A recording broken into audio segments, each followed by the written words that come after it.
जय हिंद एवरीवन। आज की इस वीडियो में हम यूनिट 3 स्टार्ट करने वाले हैं। ठीक है, अब इसमें जो हमारा यूनिट 3 का पहला टॉपिक है एसडीएफएस हडूप डिस्ट्रीब्यूटेड फाइल सिस्टम के बारे में हम यहाँ पर डिस्कस करने वाले हैं। Design of HDFS concept, benefit and challenges, file sizes, block sizes and block abstraction in HDFS, data replication, how HDFS stores read and write files, Java interfaces to HDFS, command line interfaces, Hadoop file system interfaces, data flow, data ingestion with Flume and Scoop, Hadoop archives, Hadoop input-output compression, serialization, Avro and file based data structures. ठीक है, ये सारे के सारे topics को हम बहुत अच्छे से डिटेल में और इजी वे में कवर अप करने वाले हैं। अगर आप इस एक वीडियो को देखते हैं तो इस यूनिट में के सारे टॉपिक्स आपको अच्छे से क्लियर हो जाएंगे। ठीक है, ये हमारा जो यूनिट 3 का सिलेबस है, ये दो टॉपिक्स में, एक जो हमारा है Hadoop डिस्ट्रीब्यूटेड फाइल सिस्टम और जो दूसरा है हमारा Hadoop इन्वायरमेंट क्या होता है। इन दो सिस्टम्स में ये हमारा ब्रेकडाउन है। ठीक है, सेकंड कॉन्सेप्ट हमारा है Hadoop इन्वायरमेंट है, setting up Hadoop clusters, cluster specification, cluster setup and installation, Hadoop configuration, security in Hadoop administration, Hadoop HDFS, monitoring and maintenance, Hadoop benchmarks and Hadoop in the cloud. ठीक है, ये सारे topics आपको इस video में cover up किए जाएंगे बहुत अच्छे से और डिटेल में, जिससे कि आपको समझने में भी बहुत आसानी होगी। ठीक है, नाउ हम मूव करते हैं नेक्स्ट, जहां पर हम अपने सारे के सारे टॉपिक्स को अच्छे से पढ़ना स्टार्ट करते हैं। अब मैं आपको सारे टॉपिक्स को अच्छे से समझाऊंगा इजी वे में। और एक काम और कर सकते हैं आप, छोटा सा हमारे चैनल को लाइक शेयर और सब्सक्राइब जरूर से जरूर करिएगा।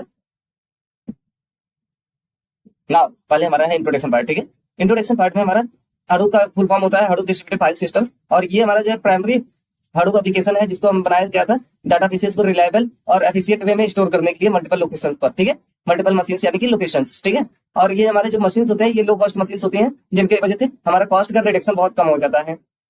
अब एसडीएफएस का मेन हमारा जो एसडीएफएस है वो एक्सपायर किया गया था। गूगल ने गूगल अपना जो है फाइल्स को मैनेज एफिशिएंट वे में मैनेज करने के लिए गूगल फाइल सिस्टम उसने लॉन्च किया था, जिससे इंस्पायर होकर ये हमारा जो है एसडीएफएस को बनाया गया था। ठीक है, and run on the low cost community hardware. Low cost community hardware का मतलब कि लो कॉस्ट मशीन जिनके कॉस्ट वेरिएस कम होता है, हाई कॉस्ट नहीं होता है, लो कॉस्ट मशीन पर हमारा रन करता है ये। ठीक है, और इन सारी मशीन पर स्टोर करता है ये कैसे, डाटा को मल्टीपल लोकेशंस पर स्टोर करता है। ठीक है, डिजाइन ऑफ एसडीएफएस, अब इसका डिजाइन क्या था, HDFS follows a master slave architecture. हमारा एसडीएफएस जो होता है इसमें मास्टर स्लेव आर्किटेक्चर को फॉलो करता है, यानी कि इसमें एक हमारा नेम नोड जो है मास्टर होता है और डाटा नोड हमारा स्लेव होता है। नेम नोड यूजर हमारा क्लाइंट जो है सबसे पहले नेम नोड से कांटेक्ट करता है, उसके बाद नेम नोड जो है डाटा नोड से कांटेक्ट करता है, और डाटा नोड का जो भी इंफॉर्मेशन होता है वो सारा का सारा नेम नोड सिर्फ और सिर्फ वो डाटा का इंफॉर्मेशन को स्टोर करता है। नेम जैसे हो गया, एड्रेस हो गया और डाटा टाइप क्या है। ठीक है, उसके बाद हमारा जो डाटा नोड होता है यहाँ पर एक्चुअल डाटा आपका स्टोर किया जाता है। ठीक है, name node is the master and manage the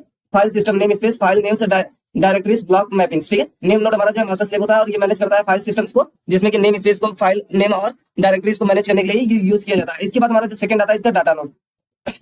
data node हमारा जो है स्लेव होता है that store the actual data blocks. ये हमारा जो है एक्चुअल डाटा ब्लॉक को स्टोर करने के लिए मदद करता है, यानी कि आपका जो एक्चुअल इंफॉर्मेशन या फिर एक्चुअल डाटा है वो हमारा स्टोर होता है डाटा नोड में, और नेम नोड सिर्फ और सिर्फ इनका डायरेक्टरीज और ब्लॉक और लोकेशन को स्टोर करता है। ठीक है, राइट, यहाँ तक आपको अच्छे से समझ में आया होगा। अब files are split into the block.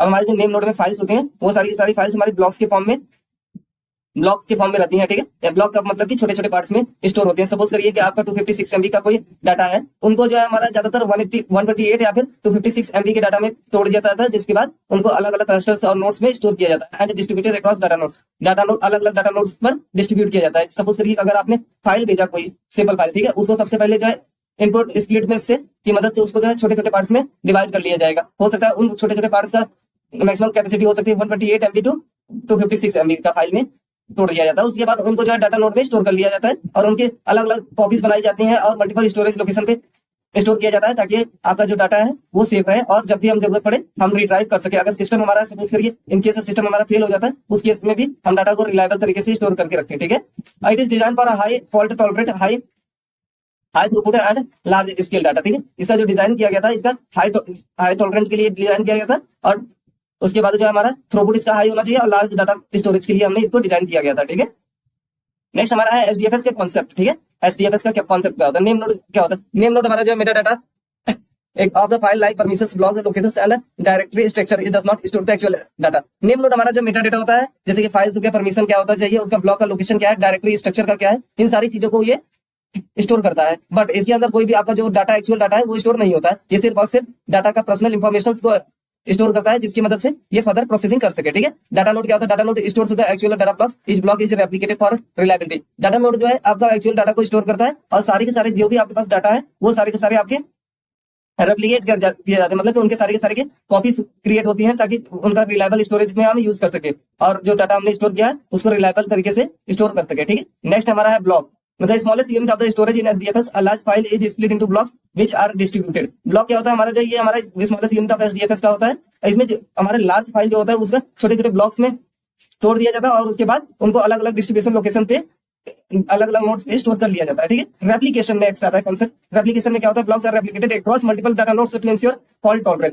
अब जो हमारे छोटे छोटे ब्लॉक्स होते हैं उनके अलग अलग नोट्स पर स्टोर कर लिया जाता है, उनके अलग अलग कॉपीज बनाई जाती हैं और वो मल्टीपल लोकेशंस पर स्टोर कर लिया जाता है ताकि हमारा अगर इन केस सपोज करिए इन केस हमारा मशीन कोई एक सिस्टम खराब होता है तो हम हमारे पास डाटा का एक्सेस रहे, हम दूसरे सिस्टम से डाटा को रिट्राइव कर सके। ठीक है, rack awareness, HDFS knows about rack locations to place replication intelligent across racks. अब इसमें क्या होता है कि जैसे सपोज करिए कि आपके घर में अलमीरा है, ठीक है, आप हर अलमीरा में एक नंबर असाइन किए हैं कि इस रैक इस वाले अलमीरा में मैं ये चीज रखूंगा। इसी तरह से हमारा एचडीएफएस में भी सेम कॉन्सेप्ट आता है जिसमें कि वो हर लोकेशन को एक रैक असाइन कर देता है जिससे कि उसको पता चलता है कि हमारा लोकेशन जो रेप्लिकेशन का डाटा है कॉपीज वाले वो कहां पर स्टोर हुए हैं और वहां से वो रिट्राइव कर सकता है इजीली। ठीक है, नाउ बेनिफिट्स ऑफ एचडीएफएस का फॉल्ट टॉलरेंट। अगर मान लीजिए कि हमारा इंफॉर्मेशन एक बार लॉस हो जाता है डाटा ब्लॉक से, तो ये सबसे पहले इसमें क्या होता है? फॉल्ट टॉलरेंट में ये data HDFS replicate the data blocks, ये हमारा जो डाटा ब्लॉक को रेप्लिकेट कर देता है। अगर मान लीजिए कि कभी भी हमारा नोड्स फेल कर जाता है या फिर सिस्टम खराब हो जाता है उस केस में भी हम डाटा को एक्सेस कर सके। इसके सेकंड फीचर हमारा है scalability, HDFS clusters can scale by adding more nodes without downtime. ठीक है, अब हम सपोज करिए कि कोई और नोड्स हमें और सिस्टम्स को ऐड करना है तो सिस्टम को बिना अपडेट किए हम और भी सिस्टम्स को ऐड कर सकते हैं और ऐड नोड्स को ऐड कर सकते हैं, क्लस्टर्स को ऐड कर सकते हैं, जिससे की वजह से हम जितना चाहे उतना स्केल लार्ज स्केल पर इसको स्केल कर सकते हैं। ठीक है, high throughput, optimising for streaming access to large data sets ensuring fast processing. अब ये हाई थ्रूपुट मतलब कि हर टास्क को हमारा पहले भी रन करता है जिसमें कि हमारा स्ट्रीमिंग एक्सेस देता है जिससे कि हमारा सारे के सारे सिस्टम्स को इक्वल अमाउंट में रन टाइम मिलता है जिस वजह से प्रोसेस बहुत स्पीड से हमारा किया जाता है। ठीक है, नाउ नेक्स्ट इज हमारा cost effective run on inexpensive commodity hardware. अब हमारे एचडीएफएस है जो ये हमारा जो है लो कॉस्ट मशीन पर रन करता है जिस वजह से मशीन की कॉस्ट बहुत कम होती है, इस वजह से हमारे एंटायर सिस्टम का कॉस्ट भी बहुत ज्यादा कम होता है। Data loyalty, competition is moved closer to where the data is stored improving the performance. अब हमारा जो कंपटीशन होता है ये डाटा को मूव कर दिया जाता है डाटा स्टोर जहां पर होता है वहां पर, ठीक है, जिससे इसकी परफॉर्मेंस बहुत ज्यादा इंप्रूव हो जाती है। नाउ इसके चैलेंजेस देखते हैं कि हमारे चैलेंजेस क्या क्या है एचडीएफएस में। ठीक है, not suitable for real time processing, it is best for batch processing not for low latency operations. अब ये जो हमारा एचडीएफएस है ये हमारा सीक्वेंशियल, सपोज करिए कि अगर एक के बाद एक यहाँ पर बैचेस के फॉर्म में हमारा इंफॉर्मेशन डिवाइड है, ठीक है, एक के बाद एक ब्लॉक्स में हमारा डाटा है और जहां पर हम सीक्वेंस के फॉर्म में चाहते हैं कि हमारा डाटा जो है सीक्वेंस के फॉर्म में जवाब देना, तो वहां पर ये हमारा बहुत ज्यादा एफिशिएंट वे में तो परफॉर्म करता है। जहां पर हम बैचेस के फॉर्म में डील कर रहे होते हैं वहां पर बहुत अच्छा परफॉर्मेंस देता है। बट अगर सपोज करिए कि हमें इसका कहीं ऐसे जगह पर एप्लीकेशन करना पड़े जहां पर हमें टाइम बहुत कम हो, बहुत लिमिटेड टाइम में तुरंत ऑन द स्पॉट डिसीजन लेना पड़े, तो उस केस में ये जो है हमारा फेल कर जाता है, यानी कि रियल टाइम प्रोसेसिंग नहीं हो पाती है इसमें। ठीक है, small file issues, too many small files can overwhelm the name nodes memory reducing efficiency. अब छोटे छोटे सपोज करिए कि छोटे छोटे फाइल्स जो है आपके स्टोर हो जाते हैं सिस्टम में, तो उसमें क्या होता है कि आपके पूरे फाइल को जो है भर देंगे, छोटे छोटे फाइल्स स्टोर होकर सारी मेमोरी को आपको भर देंगे, जिसकी वजह से आपका मेमोरी का एफिशिएंसी हम उतना एफिशिएंट वे से मेमोरी को यूज नहीं कर पाते हैं। इसमें होता है क्या है कि अगर मान लीजिए एक नोड का मैंने कुछ असाइन कर दिया वैल्यू कि 128 MB का डाटा स्टोर करेगा, ठीक है, अब 128 MB से सपोज करिए कि कम का डाटा है वो भी आकर डाटा नोड में स्टोर हो गया, इस केस में जो हमारा बचा हुआ मेमोरी है वो हमारा वेस्ट हो जा रहा है ना, इस वजह से हम मेमोरी को उतना एफिशिएंट वे में यूज नहीं कर पाते हैं। Security limitations require integration with other tools like Kerberos Apache Ranger for security. अब सिक्योरिटी लिमिटेशंस इसमें लिमिटेड सिक्योरिटी होती है और सिक्योरिटी को एनहांस करने के लिए इसे कैब्रॉस और अपाचे रेंजर जैसे सिक्योरिटी फीचर्स को हमें इंट्रोड्यूस करना चाहिए इसमें। ठीक है, single point of failure if the name node fail the entire system can stop solve using availability configuration. ठीक है, अब देखिए नेम नोड फेलियर में मतलब होता है कि अगर मान लीजिए कि हमारा नेम नोड ही फेल कर गया जहां पर हमारा पूरा इंफॉर्मेशन स्टोर है कि कौन से डाटा में कौन से डाटा नोड पर हमारा कौन सा इंफॉर्मेशन स्टोर है या फिर उसका कौन सा फाइल किस किस लोकेशंस पर स्टोर है, अगर ये हमारा नेम नोड फेल कर गया तो उस केस में क्या होता है पूरा का पूरा सिस्टम हमारा फेल कर जाता है। ठीक है, फाइल साइज इन एचडीएफएस, अब हमारा फाइल साइज इन एचडीएफएस क्या होता है इसको देखते हैं। ठीक है, HDFS is optimised for very large files in gigabytes or terabytes. HDFS हमारा ऑप्टिमाइज हुआ होता है लार्ज फाइल के लिए जो कि हमारा बहुत ज्यादा बड़ी फाइल्स होते हैं, जैसे गीगाबाइट, ज्यादातर ये फाइल्स हमारे गीगाबाइट्स में होते हैं या फिर टेराबाइट्स में डील करते हैं। ठीक है, नेक्स्ट हमारा है small files small files should be avoided or combined because they increase the load on the name nodes. अब जो स्मॉल फाइल्स हमारी होती हैं उनको जो है या तो कंबाइन कर देना चाहिए या तो उनको अपलोड करने से अवॉइड हमें करना चाहिए, क्योंकि ये हमारे नेम नोड को पर लोड हमारा स्टोर, अरे फालतू का लोड ये जो है बढ़ा देती है नेम नोड पर, ठीक है। Ideal use case applications that write data once and read many times, write once and read many time model. अब अगर सपोज करिए इसमें क्या होता है कि ना, अगर एक बार आपने डाटा अपना हडूप सिस्टम पर अपलोड कर दिया, उसके बाद आप इस डाटा को कहीं पर भी कभी भी एक्सेस कर सकते हैं, ठीक है। Next, block size in HDFS, ठीक है। In HDFS files are split into larger blocks, default 128 MB can be configured, ठीक है। एचडीएफएस में हमारा जो है साइज जो blocks split into large blocks, ठीक है। हमारा फाइल्स जो है वो छोटे लार्ज बड़े ब्लॉक्स में डिवाइड हो जाते हैं, 128 MB जैसे कि कॉन्फ़िगर हम कर सकते हैं, ठीक है। This is much larger than traditional file systems like 4 KB और 8 KB। अब ये बहुत ज्यादा हमारा लार्ज फाइल का ब्लॉक बन रहा है, क्योंकि पहले के जो हमारे ट्रेडिशनल डाटा सिस्टम्स होते थे जिनमें हम फाइल्स को अपलोड करते थे, वहां पर हम 4 KB to 8 KB तक ही डाटा स्टोर कर पाते थे, ठीक है। Why large it reduces the load on the name nodes, improves the performance and helps in handling the big data efficiently. अब जितना बड़ा साइज होगा उतना ज्यादा हम डाटा को स्टोर एक नोड पर कर सकते हैं, जिस वजह से यहाँ पर हमारा जो साइज ऑफ नेम नोड हमारा जो रिड्यूस हो जाता है, क्योंकि अगर सपोज करिए अगर 4 KB और 8 KB का हम डाटा को अलग अलग लोकेशंस पर लोकेट करेंगे, स्टोर करेंगे और उनका सभी का जो है नेम नोड से एसोसिएट करेंगे लोकेशन, तो वो बहुत ज्यादा कॉम्प्लेक्स और बहुत ज्यादा मेमोरी टेकिंग हो जाएगा और नेम नोड की साइज भी बहुत बड़ी हो जाएगी। अब यहाँ पर 128 MB को हम सपोज करिए एक नोड पर स्टोर कर रहे हैं, MB असाइन कर दिए हैं और उसका 128 MB आपका असाइन हुआ है और वहां पर एक ही नोड से हमारा काम चल जाएगा, क्योंकि हम एक नोड में ही 128 MB का स्टोर कर दिए। अब 4 KB में तो हमें तो उसके लिए तो मल्टीपल लोकेशन स्टोर करने पड़ते हैं और सभी का लोकेशन का इंफॉर्मेशन देने के लिए, इस वजह से ये हमारा उतना एफिशिएंट नहीं होता। Example, 400 MB file will be split into 3 block of 128 MB and one block of 16 MB। अब हमारा अगर सपोज करिए कि 4 MB का कोई 400 MB का फाइल है, तो वो सारा हमारा 3 ब्लॉक में स्प्लिट हो जाएगा 128 MB का, और एक ब्लॉक हमारा जो है उसमें से 16 MB का रहेगा। Blocks are stored independently on different data node. अब जितने भी हमारे ब्लॉक्स होते हैं ये सारे के सारे डाटा नोड पर इंडिपेंडेंटली हमारे स्टोर होते हैं, एक डाटा नोड किसी अदर पर जो है डिपेंड नहीं करता है, ठीक है।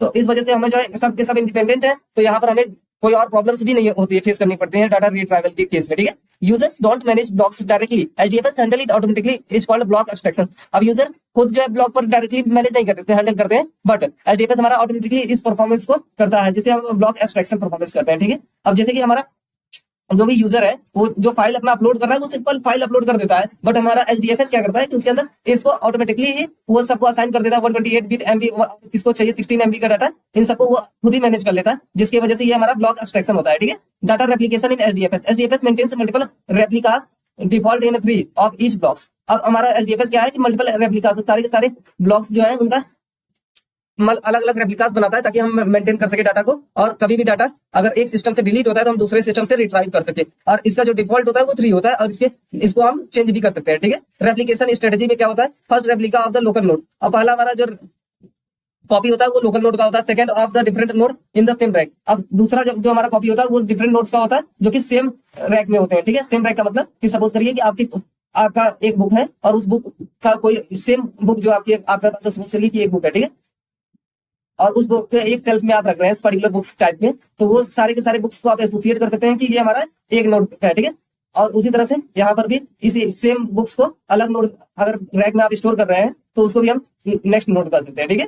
Third, on a node in a different rack. अब तीसरे वाले में क्या करता है कि ये अलग नोड में तो स्टोर करता है, बट दूसरे रैक में स्टोर करता है, मतलब कि कोई और लोकेशन पर जहां पर अलग नोड में सेम सिस्टम का वो नोड नहीं होता है, वो किसी और सिस्टम का नोड होता है।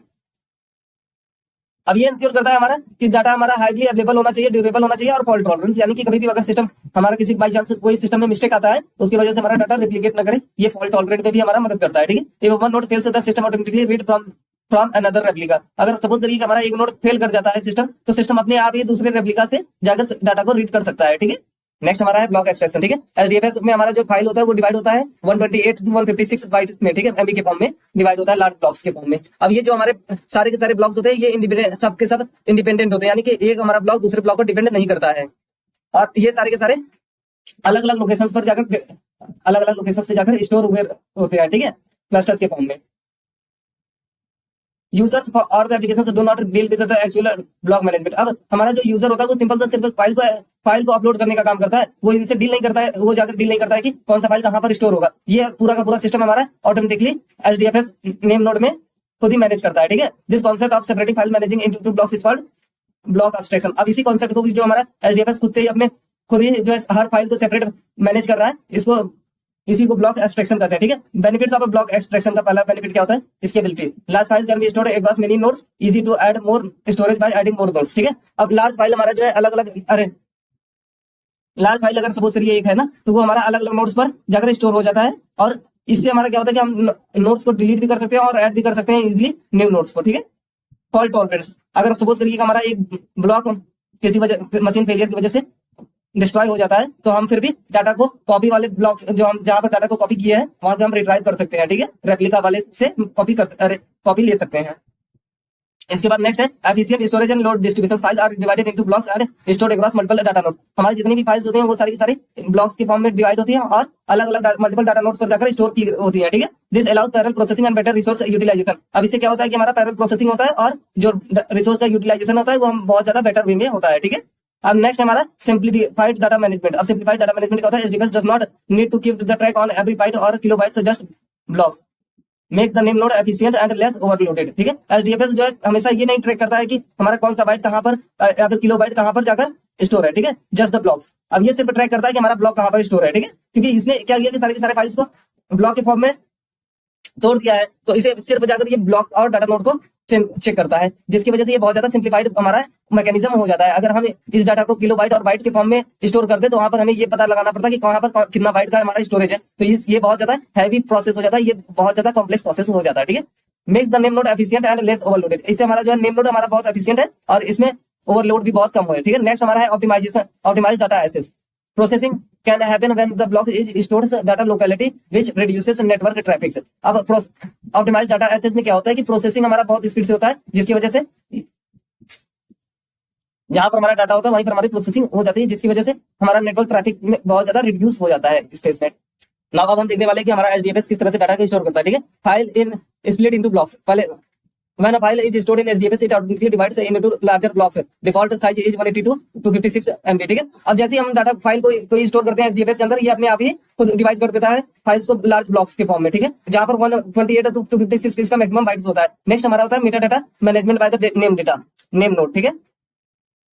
The name node keeps tracks on which blocks belongs to which file and where those blocks are stored, but it does not store the actual data. अब नेम नोड हमारा क्या काम करता है कि ये खुद ट्रैक करता है कि कहां पर कौन सा फाइल हमारा स्टोर है और कौन से फाइल का किस किस लोकेशंस पर हमारा किस किस नोड पर जाकर डाटा स्टोर है, ठीक है। इस पर ट्रैक करता है, बट ये हमारा कोई भी एक्चुअल डाटा को स्टोर नहीं करता है।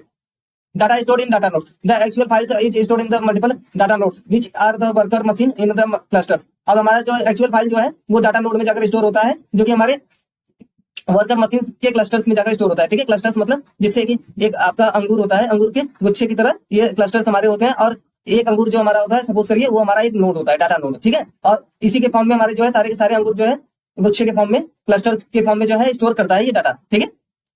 Replication for safety, each block is replicated default is 3 copies across different data nodes to prevent data loss in case any node fails. अब हमारे जितने भी डाटा नोड्स हैं वो सारे के सारे अलग अलग जो है कॉपीज उनकी क्रिएट की जाती है, रेप्लिकास क्रिएट किए जाते हैं और वो अलग अलग लोकेशंस पे जाकर स्टोर हो जाते हैं, और इनका जो डिफॉल्ट कॉपीज होती है वो 3 कॉपीज का होता है, ठीक है। जिससे कि हमें ये हमारा प्रिवेंट करता है कि डाटा नोड या फिर डाटा हमारा जो है एक्सेस ना हो या फिर वो डिलीट ना होना चाहिए। अब इसके बाद हमारा है write operations. When writing the client sends data directly to the first data nodes which forwards it to the second and third, this is called pipeline writing. अब देखिए क्या होता है कि राइटिंग के समय ना जो क्लाइंट होता है वो डाटा को जो है directly first node data node पर इंट्रोड्यूस कर देता है, ठीक है, जो कि हमारा फिर फॉरवर्ड हो जाता है सेकंड या फिर थर्ड के पास, ठीक है। और इसे हम कहते हैं पाइपलाइन राइटिंग, ठीक है। नेक्स्ट हमारा है acknowledgement. After all the blocks are written and replicated, the system confirms the file is stored successfully. जैसे ही हमारा पूरा का पूरा नोड में जाकर हमारा डाटा स्टोर हो जाता है और नेम नोड में हमारा पूरा उनका लोकेशन स्टोर हो जाता है, उस समय हमारा सिस्टम कंफर्म कर देता है कि जो हमारा फाइल है वो स्टोर हो चुका है और एक एक्नॉलेजमेंट मैसेज हमारा डिलीवर कर देता है, ठीक है। यहाँ तक आई होप बहुत अच्छे से आपको समझ में। नाउ एचडीएफएस राइटिंग ऑप्शंस में क्या होता है, step by step. Client contact name node to request writing a file. सबसे पहले हमारा जो क्लाइंट होता है वो कांटेक्ट करता है नेम नोड से कोई भी फाइल को राइट करने के लिए, ठीक है। अब name node checks metadata which as such as permission and assign data node or the each blocks।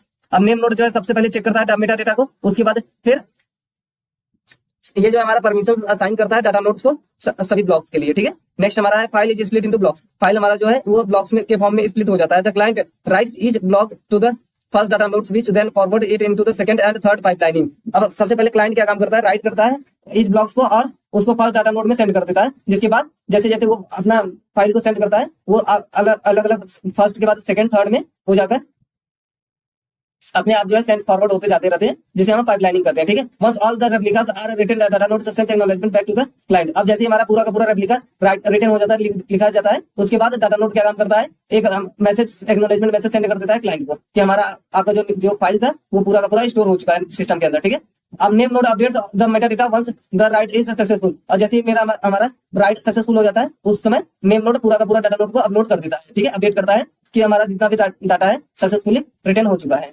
Important terms इसमें देखिए, पाइपलाइनिंग राइटिंग क्या होता है, data flows from the client data node 1 to data node second and data node 3। Pipelining में क्या होता है कि डाटा हमारा बेसिकली ट्रांसफर करता है क्लाइंट के साइड से, फिर डाटा नोड 1 पे जाकर वो स्टोर होगा, फिर उसके बाद डाटा नोड सेकंड में, डाटा नोड थर्ड में जाकर किस तरह से स्टोर होता है, इसी प्रोसेस को हम पाइपलाइनिंग करते हैं। और एप्लीकेशन में क्या करते हैं, insert the fault tolerance default is 3 copies पर ब्लॉक। अब इसमें क्या होता है कि ये एक आप रेप्लिका में ये आपके जो भी डाटा है या फिर फाइल है उसका कॉपी बना लेता है और उसको 3 अलग अलग उसका डिफॉल्ट साइज होता है, 3 अलग अलग ब्लॉक्स पर जाकर स्टोर कर देता है। ठीक है, राइट, यहाँ तक आपको आई होप बहुत अच्छे से समझ में आया होगा। Now HDFS read operations. ठीक है, step by step. Client request the file from the name node. Client जो है रिक्वेस्ट सेंड करता है फाइल को नेम नोड के लिए। ठीक है, the name node returns the metadata list of the blocks and the location of the data nodes. Name node क्या काम करता है, रिटर्न करता है ब्लॉक लोकेशन और उसके साथ साथ डाटा नोड्स के लोकेशन को रिटर्न कर देता है। The client directly connect to the nearest data nodes to reach each blocks for efficiency. अब क्लाइंट क्या काम करता है ना, डायरेक्टली जो है कॉन्टेक्ट करता है सभी नोड्स डाटा नोड्स को और सभी के सभी डाटा नोड्स पर रीच करने की कोशिश करता है एफिशिएंटली। ठीक है, now fourth, data is read in parallel block by block and reassembled by the clients. अब डाटा हमारा जो है रीड किया जाता है पैरेलल में ब्लॉक बाय ब्लॉक और रीअसेंबल कर दिया जाता है क्लाइंट के द्वारा। ठीक है, now fifth, the client does not interact with the name nodes during the data transfer only at the start। अब क्लाइंट क्या काम, क्लाइंट कभी भी खुद इंटरेक्ट नहीं करता है नेम नोड से डाटा ट्रांसफर के समय में। ठीक है, ये सिर्फ और सिर्फ एक ही बार जो हमारा क्लाइंट जो है इंटरेक्ट करता है वो होता है स्टार्ट के समय में। Important points, reads are fast and parallel. ये हमारा जो है फास्ट और पैरेलल वे में रीड करता है, यानी कि अलग अलग डाटा नोड्स पर प्रोसेसिंग हमारी अलग अलग टाइम पर होती रहती है।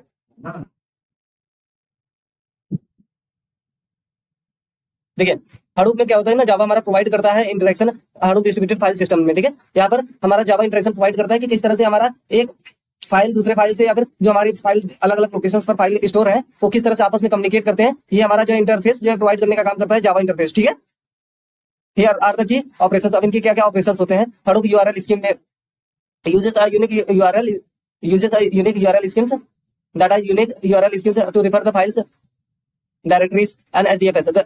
This URL helps Hadoop to identify and manage the files within the systems। अब ये URL क्या करता है, पहला Hadoop URL होता है जिसमें कि हमें पता चलता है कि हमारा लोकेशन के डाटा हमारा Hadoop का एक यूनिकली आइडेंटिफाई करने के लिए URL दिया जाता है। अब इसमें हमारा जो इस स्कीम में क्या होता है कि ना फाइल और डायरेक्टरीज किस जगह पर स्टोर है Hadoop का वो बताता है। ठीक है, अब this URL help identify and manage the files with in the systems. अब ये URL जो जनरेट होता है ये हमें हेल्प करता है कि हमारा जो सिस्टम में डाटा स्टोर है किस किस लोकेशंस पर उसको मदद करता है कि किस तरह से हम इसको स्टोर कर सकते हैं लोकेशन अलग अलग लोकेशंस पे। ठीक है, नेक्स्ट हमारा है क्रिएशन डायरेक्टरी। क्रिएशन डायरेक्टरी में you can create directories in HDFS using mkdir method। This method ensures that all the necessary parent directories are created. If the directory already exists, it will not be recreated। ठीक है, अब इसके बाद हमारा होता है क्या कि हमारा सारे के सारे HDFS फाइल पे डायरेक्टरीज क्रिएट की जाती हैं। ठीक है, डायरेक्टरीज हमारा एक तरह से डायरी के जैसा होता है जिसमें कि इंफॉर्मेशन डाटा नोट्स का और इन सब चीजों का स्टोर होता है। mkdir मेथड से हमारा यूज किया जाता है इस प्रोसेस के लिए। ठीक है, this method ensure that necessary parents directories are created. अब इसमें ये इंश्योर करता है कि जो हमारे पेरेंट के नेसेसरी पेरेंट डायरेक्टरीज है उनको स्टोर करने के लिए क्रिएट की जाती है। ठीक है, the directory exist it will not be recreated. अगर मान लीजिए कि हमारा डायरेक्टरी पहले से एग्जिस्ट करती है तो वो हमारा फिर दोबारा क्रिएट नहीं की जा सकती। ठीक है, नेक्स्ट है हमारा डिलीशन ऑफ द फाइल और directories. To remove the files or the directory, you can use the delete methods. It allows you to delete the files or the entire directories, including their content, if required. This method can be used to delete content recursively or just directory file itself। ठीक है, अब इस method में क्या होता है ना कि जो आपकी डायरेक्टरी फाइल्स होती हैं डिलीट मेथड का हम यूज करके डायरेक्टरीज को डिलीट कर सकते हैं और जो आपकी फाइल्स बनी है उनको भी हम डिलीट करने के लिए डिलीट मेथड का यूज कर सकते हैं। ओवरलोड मेथड क्या काम करता है, Java provides overload versions of methods in Hadoop offering flexibility in how files and directories are handled, such as choosing whether to delete files or recursively or not। ठीक है, अब इसमें क्या होता है कि ओवरलोड वाले में हमारा फंक्शंस में होता है कि जो फाइल्स अलग अलग फाइल से रिकर्सिव है यानी कि एक सेम नोड में रिपीट अपने आप को कर रहे हैं, उन फाइल्स को डिलीट करने के लिए हमारा ओवरलोड मेथड प्रोवाइड करता है, जिसकी मदद से हम रिकर्सिव अकरिंग फाइल को डिलीट कर सकते हैं एफिशिएंट वे में, ठीक है। इसके बाद हमारा आता है file system class. The file system class in Java provides various methods to manage files in HDFS including creating files and reading data, writing data and deleting और फाइल्स और डायरेक्टरीज, ठीक है। अब जो फाइल सिस्टम होता है ये हमें प्रोवाइड करता है अलग अलग मेथड्स में एचडीएफएस में, जिसकी मदद से हम जो है किसी फाइल को क्रिएट कर सकते हैं, रीड कर सकते हैं और डाटा को राइट कर सकते हैं, डिलीट कर सकते हैं डायरेक्टरीज को। नेक्स्ट हमारा है हडूप कमांड लाइन इंटरफेस, ठीक है। हडूप कमांड लाइन इंटरफेस हमें इंटरफेस प्रोवाइड करता है, जिसकी मदद से हम एचडीएफएस के में टर्मिनल्स के थ्रू जो है कमांड प्रॉम्प्ट को यूटिलाइज कर सकते हैं, ठीक है। It enables user to perform various file management operations, और ये हमें इनेबल करता है कि यूजर्स को कि वो फाइल मैनेजमेंट प्रोसेसेस के ऑपरेशंस परफॉर्म कर सकते हैं, जैसे किसी भी फाइल को लिसन कर सकते हैं, अपलोड कर सकते हैं, डाउनलोड कर सकते हैं, डिलीट कर सकते हैं, और as well as managing directories, और वो अपने डायरेक्टरीज को मैनेज कर सकते हैं, ठीक है। ये सारा का सारा कमांड लाइन इंटरफेस के द्वारा किया जाता है। और Hadoop file system interface, the Hadoop file system interface allows user to interact with different types of the files. Hadoop file interface क्या काम करता है कि अलाउ करता है यूजर को कि जिसकी मदद से वो इंटरेक्ट कर सकते हैं डिफरेंट फाइल्स सिस्टम के अंदर, ठीक है। इसमें including HDFS, local file systems and cloud storage. इनमें हमारा कौन कौन सा इंक्लूड होता है? एचडीएफएस होता है, लोकल फाइल सिस्टम इंक्लूड करता है और क्लाउड स्टोरेज सिस्टम को इंक्लूड करता है ये, ठीक है। It provides a common set of operations such as reading, writing, deleting and checking the existence of a file और डायरेक्टरीज। अब ये हमें जो है ऑपरेशंस प्रोवाइड करता है, जिसमें कि हम रीड करते हैं किसी फाइल को, राइट करते हैं, डिलीट करते हैं या फिर चेक करते हैं एग्जिस्टेंस ऑफ द डायरेक्टरीज, ठीक है। अब फाइल सिस्टम क्लास क्या होता है? This class provides methods for operation such as creating, reading and deleting the files. अब फाइल सिस्टम क्लास हमें जो है मेथड प्रोवाइड करता है, जिसकी मदद से हम किसी भी फाइल को क्रिएट कर सकते हैं, रीड कर सकते हैं या फिर डिलीट कर सकते हैं। नेक्स्ट हमारा है path class. Path class represent the location of the files और the directories in the file system. Path class हमारा रिप्रेजेंट करता है लोकेशन को, फाइल के डायरेक्टरीज को या फिर फाइल सिस्टम्स के अंदर, ठीक है। नेक्स्ट हमारा है ऑपरेशन। कॉमन ऑपरेशन से इंक्लूड क्रिएटिंग डायरेक्टरीज। अब इसमें हमारा जो है ये ऑपरेशन में क्या होता है कि अलग अलग ऑपरेशन हम क्या कर सकते हैं, जैसे कि हमारा इसमें क्रिएटिंग डायरेक्टरीज होता है, चेकिंग फाइल्स होता है, एग्जिस्टेंस होता है, डिलीटिंग द फाइल्स होता है, और इसमें कॉपिंग ऑफ द डाटा जैसे ऑपरेशंस को हम कर सकते हैं, ठीक है, between the local and the Hadoop file systems. अब इसमें हम हडूप फाइल सिस्टम में जैसे लोकल जो सिस्टम हमारा होता है और हडूप फाइल सिस्टम होता है, इसमें हम अच्छे से कर सकते हैं। Configuration file system settings are usually configured through Hadoop configuration files ensuring correct connection to HDFS to other systems. अब हडूप फाइल सिस्टम हमें जो है कॉन्फ़िगर करता है, जिसमें कि हम हडूप कॉन्फ़िगरेशन कर सकते हैं फाइल सिस्टम्स को, या फिर इंश्योर करते हैं कि करेक्ट कनेक्शन हो सकता है, बिल्डअप हो सकता है एचडीएफएस और अदर फाइल सिस्टम्स में, ठीक है। नाउ नेक्स्ट इंटरफेस में क्या होता है? The interface abstracts the underlying storage file systems, making it easier for user to work different in different storage buckets in a consistent manner. It plays a key role in ensuring that the applications can read and write efficiently across a variety of files. ये interface abstract क्या काम करता है ना, ये हमें अलग अलग लेयर्स को अलग अलग बैकेट मतलब कि ट्रीट करता है। सपोज करिए कि बैकेट में अगर कोई यूजर है वो डाटा को सेंड कर रहा है हडूप के ऊपर, तो सिर्फ और सिर्फ उसे बेसिक लेयर, इंटरफेस लेयर दिखेगा जिसमें वो सेंड कर रहा है। अब मान लीजिए कि कोई हडूप का इंजीनियर है जो वो देख रहा है कि किस तरह से डाटा हमारा अगर स्टोर हो रहा है, तो वो उसको सिर्फ और सिर्फ वो प्रोसेस दिखाएगा कि डाटा कहाँ पर उसका स्टोर हो रहा है। और नेक्स्ट हमारा सपोज करिए कि कोई और कंपनी का मैनेजर है, तो उसे ये प्रोसेस पता चलेगा कि किस तरह से हमारा डाटा किस किस लोकेशंस पर कहाँ पर स्टोर हुआ है और कितना लोकेशंस स्टोर किया गया है, ठीक है। तो ये हर एक लेयर को अलग अलग लेयर प्रोवाइड करता है, जिसकी मदद से हमारा स्टोरेज बैकएंड में कंसिस्टेंट मैनर में हो सकता है। और ये हमारा बहुत ज्यादा बढ़िया इंपॉर्टेंट रोल प्ले करता है, जिसमें हम applications can read and write the data efficiently across variety of file systems, जिसमें एप्लीकेशन अलग अलग फाइल सिस्टम पर डाटा को रीड कर सकता है, राइट कर। नेक्स्ट हमारा data ingestion. Data ingestion refers to the process of collecting and importing data from various sources into the file system. Data ingestion क्या करता है? डाटा इंजेक्शन हमारा सबसे पहले प्रोसेस करता है और कलेक्ट करता है, और उसके बाद उस डाटा को इंपोर्ट करता है अलग अलग सोर्सेज पर जिसमें हमारा फाइल सिस्टम में स्टोर होता है, ठीक है। अब इसमें जैसे अलग अलग सोर्सेज में कैसे होता है, जिससे हमारा सच एज डाटाबेस होता है, डाटा वेयर हाउस होता है, जिसमें कि हम स्टोर कर सकते हैं सिस्टम को, और ये इसलिए स्टोर होता है कि ताकि हम फर्दर इन फ्यूचर अगर हमें जरूरत पड़ती है तो उस डाटा को हम एनालाइज कर सके, ठीक है, प्रोसेस कर सके। In the context of a big data ingestion involves transferring large volumes of the data into a platform like Hadoop or for the storage and analysis. अब बिग डाटा के कॉन्सेप्ट में क्या होता है कि डाटा का हमारा जितने भी डाटा है उनको एक लार्ज वॉल्यूम ऑफ डाटा को जैसे हडूप जैसे प्लेटफॉर्म पर सेंड कर दिया जा सके, ताकि वहां पर हम स्टोर कर सके डाटा को और एनालाइज कर सके, ठीक है। Challenges in data ingestion. अब इसमें देखिए डाटा इंगेशन के हमारे चैलेंजेस क्या हो सकते हैं। सबसे पहला हमारा जो चैलेंज है data volumes. Handling large amount of the data is timely and efficient manner can be difficult. अब सपोज करिए लार्ज वॉल्यूम ऑफ हमारे पास डाटा है, अब उसको हम कम टाइम या फिर टाइम के अंदर मैनेज करना चाहें तो ये हैंडल करना बहुत ज्यादा मुश्किल हमारे लिए हो सकता है, और ये काफी डिफिकल्ट मैनर में टास्क है और इसकी एफिशिएंसी भी बहुत कम होती है, ठीक है। Data variety. Different types of the data, semi structure and unstructured data need to be ingested properly. अब जो हमारे अलग अलग वैरायटीज के डाटा हैं, सपोज करिए कि सेमी स्ट्रक्चर है, स्ट्रक्चर और अनस्ट्रक्चर्ड डाटा है, उनको जो है इंगेस्ट करना चाहिए प्रॉपर्ली, ताकि सिस्टम में कोई फॉल्ट ना आए। सपोज करिए कि हमारे स्ट्रक्चर डाटा हो गए, उनको एक तरफ हमारा जो इंगेशन होना चाहिए सेमी स्ट्रक्चर का एक तरफ और अनस्ट्रक्चर डाटा का एक तरफ, ताकि हम रिट्राइवल इजीली कर सकें। ठीक है। डाटा वेलोसिटीज, डाटा में come at high speed streaming data which requires real time processing and ingestion. आप सपोज करिए कि रियल टाइम में कोई डाटा है बहुत स्पीड से आ रहा है और उस स्पीड से हमें जो है उसको प्रोसेस करके आगे भी भेजना होगा ना, आगे स्टोर करने के लिए या फिर फर्दर एनालिसिस के लिए भेजना होगा। तो ये हमारा डाटा किस rate of change of speed से आ रहा है, वो भी हमारा नेक्स्ट हमारा जो डाटा इंगेशन का एक चैलेंज है कि हमें उस डाटा स्ट्रीमिंग के स्पीड को मेंटेन करना है। ठीक है। Data quality, ensuring the data consistency, accuracy and completeness during the ingestion process. अब ये इंगेशन प्रोसेस में हमारा ये इंश्योर करता है डाटा क्वालिटी की, हमारा जो क्वालिटी है डाटा की क्वालिटी जो स्टोर हो रही है वो पूरी कंसिस्टेंट मैनर में होनी चाहिए, यानी कि कोई भी डाटा लॉस्ट नहीं होना चाहिए, एक्यूरेट होना चाहिए और पूरा का पूरा कंप्लीट होना चाहिए इंगेशन प्रोसेस के समय। ठीक है। Ingestion with multiple sources, collection data from various sources, databases, social media or IoT devices and integrating into unified format. अब इंटीग्रेशन विद मल्टीपल सोर्सेज में क्या होता है कि हम अलग अलग डिवाइसेस से डाटा को कलेक्ट करते हैं और उनको सारे डाटा को इंटीग्रेट करके जोड़ के कंबाइन करके एक अलग यूनिफॉर्म फॉर्मेट बनाते हैं जहां पर हम डाटा को स्टोर करते हैं। ठीक है। नेक्स्ट है data ingestion with fusion. Apache Flume is a distributed and reliable data ingestion service designed to collect, aggregate and move large amount of the data streaming data into Hadoop। ठीक है। अब इसमें जो हमारा Apache Flume होता है ये क्या काम करता है ना, ये हमारा रिलायबल होता है बहुत ज्यादा और इसे डाटा इंगेशन सर्विस के लिए डिजाइन किया गया है, जिसमें ये कलेक्ट करता है डाटा को, एग्रीगेट करता है और मूव करता है large amount of the data streaming into the Hadoop, और लार्ज अमाउंट ऑफ डाटा को स्ट्रीम करके ये Hadoop में सेंड कर देता है। ठीक है। How data ingestion works in Flume। अब देखिए हम कैसे डाटा इंगेशन जो Apache Flume में कैसे वर्क करता है इसको देखते हैं। ठीक है।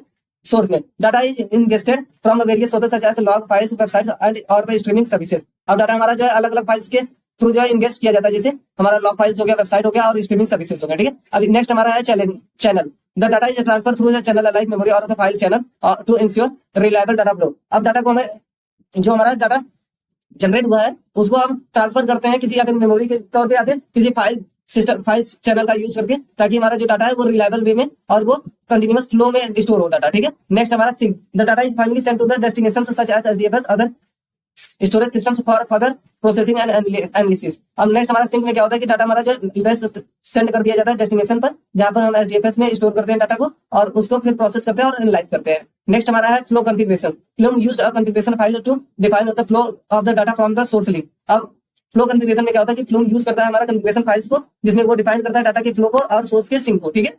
आई होप आपको यहाँ तक बहुत अच्छे से क्लियर अप हो गया होगा सारा का सारा पॉइंट्स। हम एक एक पॉइंट्स को अच्छे से डिटेल में पढ़ते हुए चल रहे हैं। ठीक है। Flume is typically use for the real time. देखिए Flume हमारा जो है रियल टाइम के लिए डाटा इंगेशन के लिए यूज किया जाता है, जहां पर हम डाटा को continuously streamed and stored for later processing, जहां पर हम डाटा को कंटिन्यूअसली स्ट्रीम करते हैं और लेटर प्रोसेसिंग के लिए स्टोर करते हैं। नेक्स्ट हमारा जो टॉपिक है डाटा इंगेशन विद स्कूप। ठीक है। Apache स्कूप हमारा एक टूल होता है जिसका डिजाइन किया गया है कि हम बल्क में डाटा को ट्रांसफर कर सकें Hadoop और रिलेशनल डाटाबेसेस के बीच में, हम उनको जो है अच्छे से ट्रांसफर कर सकें लार्ज अमाउंट ऑफ डाटा को। ठीक है। इसके लिए हम जो MySQL Oracle SQL सर्वर का यूज करते हैं। ठीक है। How data ingestion works in scoop. Importing data. अब देखते हैं कि किस तरह से हमारा स्कूप में डाटा वर्क करता है। ठीक है। Importing data. नेक्स्ट हमारा आता है किस तरह से हमारा data ingestion work in scoop में, किस तरह से हमारा स्कूप में डाटा इंगेशन होता है। पहला हमारा पार्ट होता है इंपोर्ट डाटा। इंपोर्ट डाटा में क्या होता है कि ये हमारा रिलेशनल डाटाबेसेस से एचडीएफएस में जो है हमारा डाटा को इंपोर्ट करता है, यानी कि मंगाता है। पहले वहां से जो है जो हमारा रिलेशनल डाटाबेसेस होते हैं उनमें जो डाटा स्टोर होता है उसको फिर एचडीएफएस और या फिर हाइव में मंगाता है। ठीक है। इंपोर्ट करता है उन डाटा को, जो हमारा डाटा स्टोर होता है रिलेशनल डाटाबेसेस में, उनको एचडीएफएस और हाइव में इंपोर्ट करता है। फिर उसके बाद और इसको ये परफॉर्म करता है कैसे, डाटा को रीड करता है टेबल्स की फॉर्म में या फिर डाटा जो हमारा स्टोर होता है डिस्ट्रीब्यूटेड फाइल सिस्टम में, वहां से रीड करके डाटा को हमारा इंपोर्ट करता है। ठीक है। नेक्स्ट हमारा है एक्सपोर्टिंग डाटा। नेक्स्ट में हमारा एक्सपोर्ट करता है डाटा को। इसको can also export data from HDFS back to relational databases. इसको क्या कर सकता है, रिलेशनल डाटाबेसेस को एक्सपोर्ट करता है, जहां पर हमारा जो है रिलेशनल डाटाबेसेस को एक जगह से दूसरी जगह पर हमारा एक्सपोर्ट करने का काम करता है। फिर उसके बाद this is typically used to move the process from data from Hadoop back to the database for further business operations. अब इसके बाद हमारा क्या होता है कि डाटा हमारा जो भी होता है उसको बिजनेस ऑपरेशंस के लिए, जैसे एनालिसिस के लिए, बिजनेस लॉजिक्स डेवलप करने के लिए फिर हम इंपोर्ट करके एक्सपोर्ट करते हैं, ताकि डाटा को हम फर्दर एनालिसिस के लिए, परफॉर्मेंस के लिए भेज सके और उससे हम बिजनेस लॉजिक्स को डेवलप कर सकें। नेक्स्ट हमारा होता है पैरेलल इंपोर्ट एक्सपोर्टेशन। इसको भी यूज पैरेलल इसको processing to divide the import export task among multiple nodes ensuring the faster data ingestion and better scalability. अब इसको क्या काम करता है ना कि जो हमारा पैरेलल प्रोसेसिंग प्रोवाइड करता है ये इंपोर्ट और एक्सपोर्ट टास्क के लिए, जैसे कि जो भी हमारा टास्क इंपोर्ट हो रहा है या फिर एक्सपोर्ट हो रहा है फाइल्स, उनको अलग अलग नोड्स पर ये असाइन कर देता है, जिसकी वजह से हमारा पैरेलल प्रोसेसिंग बहुत ज्यादा फास्ट हो जाती है। इसको भी particularly used for batch injection of the structure data for relational databases to the Hadoop. अब इसको का जो हमारा मेन यूज होता है, ये हमारा बेस इंजेक्शन के लिए यूज होता है, जहां पर स्ट्रक्चर डाटा फॉर्मेट को हम रिलेशनल डेटाबेस सिस्टम में यानी कि हडूप में इंजेक्ट करते हैं। ठीक है, नेक्स्ट आता है हमारा हडूप आर्चिव। ठीक है, Hadoop archive is a feature in HDFS used to store many small files different by bundling them into the single archive files. This reduces the overhead of managing the numerous small files into HDFS. अब देखिए actually में हमारा Hadoop archive क्या काम करता है ना, छोटे छोटे हमारे जो फाइल्स होते हैं उन सारे को एक जो है ग्रुप करके उनका क्लस्टर फाइल बनाता है। सपोज करिए हमारा हडूप हो गया। ठीक, अब इसमें क्या होता है कि ये हमारा एक नोड हो गया, ठीक, और दूसरा हमारा सपोज करिए कि यहाँ पर एक नोड हो गया। अब जो हमारा ये वाला नोड है और इनके नोड के बीच में ये क्या काम करता है, छोटे छोटे अगर फाइल्स हमारे हैं वो बहुत सारा स्पेस उस समय खोजे और उनका स्पेस बहुत ज्यादा कंज्यूम करेंगे। तो इस फॉल्ट को बताने के लिए सारे छोटे छोटे जो हमारे फाइल्स होते हैं उन सभी फाइल्स को एक क्लस्टर्स में ये ग्रुप कर देता है, जिसे हम ग्रुप हडूप आर्चिव कहते हैं। ठीक है, ये फीचर हमारा इस फीचर्स के अंदर हम स्मॉल फाइल्स को एफिशिएंट वे में स्टोर कर देते हैं ताकि हम स्टोरेज का अच्छे से मैनेज कर सकें। ठीक है,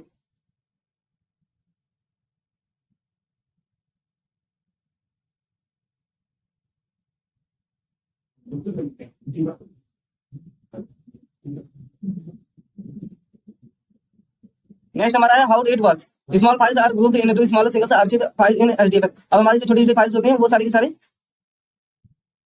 आर्चिव फाइल में कन्वर्ट कर दी जाती है ताकि वो एक ही जगह पर स्टोर हो सके। नेक्स्ट में हमारा होता है the HR files is treated as a single file. अब हमारा हडूप आर्चिव फाइल जो होते हैं ये सारी को एक सिंगल फाइल के तौर पे हमारा ट्रीटमेंट किया जाता है, यानी कि सिंगल नोड में ही इनको स्टोर कर लिया जाता है। इंपोर्टिंग स्टोरेज एफिशिएंसी, जिससे कि हमारा स्टोरेज एफिशिएंट वे में यूज हो सके। ठीक है, नेक्स्ट हमारा होता है accessing the data within HAR files is done using the standard Hadoop tools. अब जो हमारा इसके अंदर एचएआर फाइल के अंदर हडूप आर्चिव फाइल हमारी जो होती है इनको एक्सेस करने के लिए डाटा को स्टैंडर्ड हडूप सिस्टम का हम यूज करते हैं। ठीक है, अब इसके हमारे लिमिटेशंस क्या क्या होते हैं। चार फाइल्स के स्लोअर एक्सेस होता है क्योंकि हमारे अलग अलग टाइप्स के स्मॉल डाटा अलग अलग टाइप्स के हैं और उनको एक ही जगह पर हम स्टोर किया, तो वहां पर हम एक्सेस करने में स्लो बहुत ज्यादा टाइम कंज्यूमिंग ले सकता है क्योंकि हमें इस फाइल्स के जाकर देखना पड़ेगा कि उनमें क्या क्या स्टोरेज हुआ है। ठीक है, retrieving data in HR file slower then from the individual file. अब इंडिविजुअल फाइल में हम एक नोड पे जाकर स्टोरेज ले रहे हैं तो वहां पर हमारा बहुत इजी प्रोसेस हो जाए, बट यहाँ पर एक ही नोड में अलग अलग टाइप्स के फाइल स्टोर है तो ये हमारा कॉम्प्लेक्स प्रोसेस हो जा रहा है, जिसकी वजह से यहाँ पर स्लो हो सकता है। Read only once created HR files can not be modified. अगर हम एक बार एचआर फाइल्स को क्रिएट कर लिए तो उसको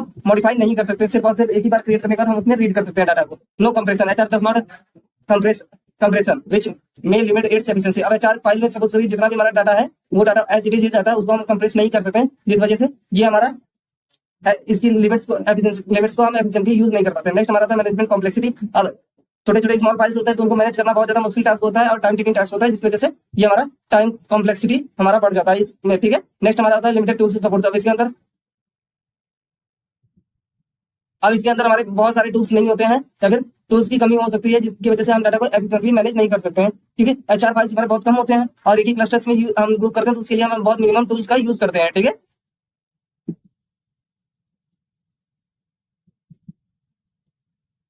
लेकिन नेक्स्ट हमारा आता है कंप्रेशन इन हडूप से। ठीक है, कंप्रेशन इन हडूप में क्या होता है कि हमारा जो भी डाटा होता है स्टोर रहता है उसको बड़े साइज के डाटा को हम कंप्रेस करके स्मॉल साइज में कर देते हैं, जिसकी वजह से नेटवर्क पे मूव करना बहुत ज्यादा इजी हो जाता है और बहुत कम स्पेस में हमारा स्टोर हो जाता है वो डाटा, और उसके बाद में हम इसको जो है मैनेज करना बहुत ज्यादा एफिशिएंट हो जाता है। ठीक है, स्मॉल अगर हम कोई हमारे पास लार्ज डाटा सेट है उसको हम कंप्रेस करके स्मॉल डाटा सेट कर देते हैं तो उसमें हम उसको फाइल को बहुत अच्छे से बहुत इजी वे में मैनेज कर सकते हैं और हमारा स्टोरेज भी बहुत कम लेता है और नेटवर्क के ऊपर हम डाटा को बहुत ज्यादा एफिशिएंट वे में और फास्ट स्पीड पे हम भेज सकते हैं, ट्रांसफर कर सकते हैं डाटा को। ठीक है, next common compression format is हमारा जो है कॉमन कंप्रेशन फॉर्मेट होता है जिप होता है BJP2 होता है, SJP4 होता है, स्नैपी होता है। ठीक है, नेक्स्ट एडवांटेज ऑफ कंप्रेसिंग में हमारा रिड्यूस डिस्क स्पेस। अब हमारा जो है रिड्यूस कर देता है डिस्क की स्पेस को, हमारा स्पीड डाटा ट्रांसफर को रिड्यूस करता है और इंप्रूव करता है प्रोसेसिंग टाइम। जहां पर हम डाटा लार्ज डाटा सेट को इंप्रूव करते हैं उसके लिए हमारा जो प्रोसेसिंग टाइम को ये रिड्यूस कर देता है। नेक्स्ट हमारा है सीरियलाइजेबिलिटी इन हडूप। ठीक है,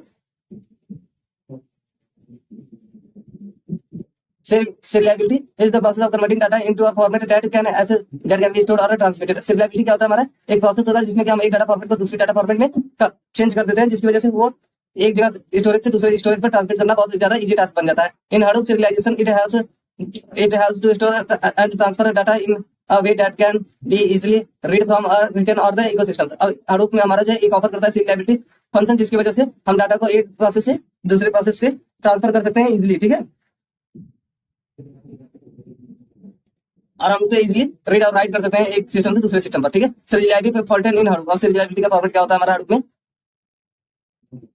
serializability फॉर्मेट इन हडूप में राइटेबल फॉर्मेट एक हमारा होता है जिसमें हमारा टेक्स्ट होता है, इंट होता है और राइटेबल होता है, ठीक है। एब्रो होता है, Avro compact format of data serialization. Avro हमारा एक कॉम्पैक्ट फॉर्मेट होता है डाटा सीरियलाइजेशन का। और protocol buffer and sequence files are also used. Protocol buffer और सीक्वेंस फाइल भी हमारे सीरियलाइजेबिलिटी के लिए यूज किए जाते हैं। नेक्स्ट हमारा है advantage of serializability makes data programs and transmission more efficient. हमारा सीरियलाइजेबिलिटी की वजह से डाटा प्रोग्राम और ट्रांसमिशन प्रोटोकॉल्स बहुत ज्यादा एफिशिएंट हो जाता है। Ensures the consistent and compatible data format across different platform. और ये हमारा इंश्योर करता है कंसिस्टेंट और कंपैटिबल डाटा फॉर्मेट अक्रॉस अलग अलग प्लेटफॉर्म्स पर हमारा जो डाटा की कंसिस्टेंसी को मेंटेन करने के लिए और कंपैटिबिलिटी को बचा कर रखने के लिए हमारा जो है ये बहुत ही ज्यादा एफिशिएंट वे में प्रोड्यूस करता है, ठीक है। नेक्स्ट हमारा आता है कि चैलेंजेस। हमारे चैलेंजेस क्या क्या है उनको हम देखते हैं। Writing customer serialisation can be complex. अब किसी कस्टमर सीरियलाइजेशन को हम लिखते हैं तो वो हो सकता है बहुत ज्यादा कॉम्प्लेक्स प्रोसेस हो, ठीक है। The process of serialization and deserialization can affect the performance due to CPU and performance uses, ठीक है। अब हमारा सीरियलाइजेशन प्रोसेस पे हमारे सीपीयू की परफॉर्मेंस को, स्पीड को, आप मेमोरी को जो है यूसेज में